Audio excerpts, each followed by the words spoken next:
How you doing, folks? Paul from Primal, and again we're talking about Dad Bod, Dad God Shred. So, choosing the right exercise for you. This is something that a lot of guys my age need to sort of get to grips with. I keep on banging on about simply because the guys I'm marketing to and the guys I'm trying to reach are guys like me, my age, round about my age, and similar life experiences. So, when you train in your 20s, you've done, from my age, you'll have followed routines from like the early 90s, the bodybuilding sort of era, that were just focused on getting a big physique and not really focused too much on improving the body for later years in life. Now, hindsight's a wonderful thing. So because I'm now in my 40s, hip replaced, need this one replaced, it's giving me a lot of jip at the moment. I'm starting to appreciate what the lack of movement is like again. So I understand that doing more mobility and choosing the right exercises is even more important for me right now. And I know a lot of guys around about my age are similar. So what we do in here, Primal, differently to a lot of gyms, is we don't really actually focus on an exercise. We train movement patterns, because at the end of the day, an exercise is only designed to help a movement pattern get stronger and load, okay? So a pull exercise could be different. So there's different exercises: squat, push, pull, hinge, gate, lunge and rotate. And I've got a few exercises in it for mix. But there are the basic 7 movement patterns of the body. Sorry. There are the basic 7 movement patterns of the body. And what they do is we subdivide them. And every squat is a different exercise, push is a different exercise, pull, hinge, gates, gate is a walking pattern. And we just give the exercises in between them. And what we do in Primal is, by training the movement patterns, it means we're not sort of limited to keeping one person do a certain exercise just in order to keep them within the group. So what we like to do is a squat.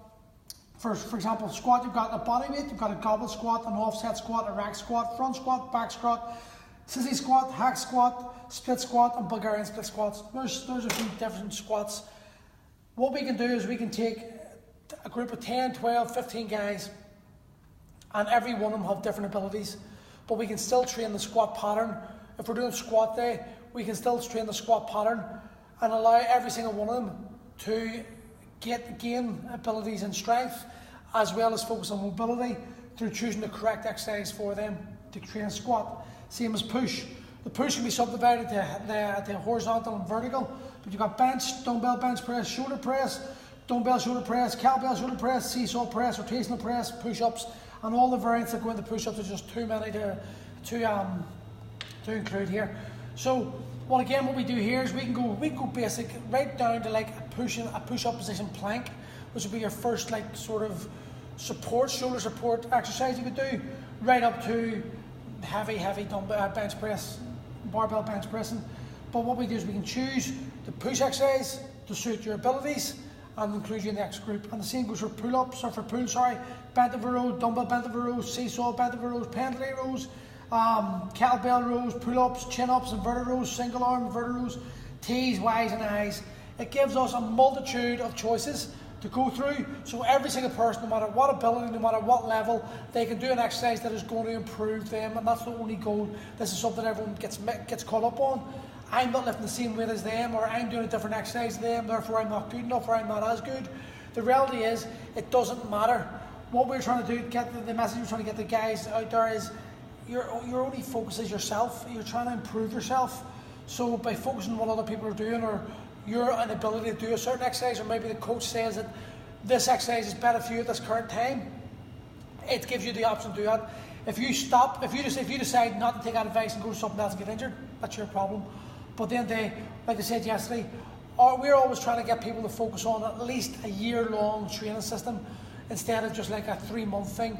Because with the year-long training system, what you're going to do is you're going to find that's going to build into 2 years, 3 years, the rest of your life, and it's going to create a habit that's going to lead to a better quality of life. So for the hinge pattern, hinge is one of the strongest movement, the strongest move the body can make. Deadlift, swing, hip thrusts, clean, snatches. Very simple, very mystic. Single arm swings, all that type of stuff. Double snatches, double cleans, double swings, all that stuff. Single arm deadlifts, single leg deadlifts, suitcase deadlifts. You've got a ton of hinge exercises there. Gate's brilliant, and you can do it done by everyone. Crawl, walk, run, carry, push, pull, suitcase carries, rack carries, overhead carries, you name it, you can do it. Okay, there's tons and tons of choice and gait.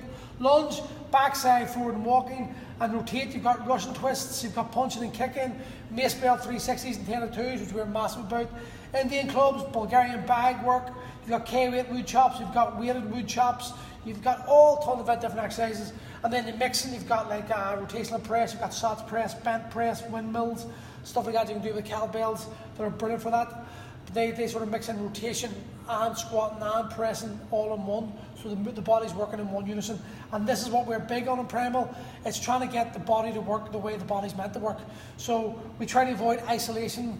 You can't really, like I keep saying this, isolation isn't really true, because you can't isolate a chest muscle, because in order to do that, you've got to grip a bar, which means you're bringing your forearms, bringing your wrists. So it's impossible to isolate a muscle. You can target or focus on a muscle, but you can't isolate. But what we try to do is we try to incorporate the body as one unit and train the body with as many big bang for buck exercises as possible. Simply being because the average guy is going to be using the body that way, as opposed to standing on stage trying to make this pec stand out to his obliques and shit like that. It's just not going to be applicable to the average guy. So we don't do that. We focus on the gait patterns, on the movement patterns, and try to build it like that. So if you're interested in getting started, you know what to do. Click on the link below and we'll see you soon. Cheers.